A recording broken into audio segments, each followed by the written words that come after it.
Okay, this is going to be a down and dirty little video on removing the window regulator on a 1995 Suburban.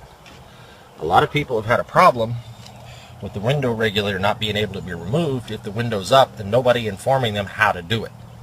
So this is only if your window's stuck in the up position, not the down. As you can see, we've already removed the interior door pad, removed the door lock mechanism, removed the door handle. I've taken out all the little screws that are holding the panel to the inside of the door. Everything's done. You can look those videos up online. There's some great videos for how to get that door panel off and how to get everything off to this point. If your window's stuck in the up position, here's the simple way to do it. Disconnect everything, including your locking mechanism, and remember to disconnect your lock actuator right there or you'll never get this panel out. Then, if you look down in there, the track is right at the top. So they tell you to remove the door panel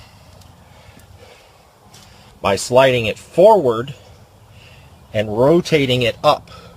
That's if the window's down. Our window's not down. Sorry, I'm a little shaky right now. So here's what we're going to do. We're going to take the door panel forward until the front comes loose. You see the fronts come out? And rock it down until the back comes out.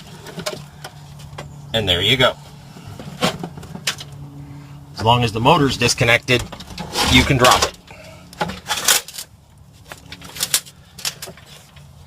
Now, the only way we didn't kill ourselves doing this is that right there.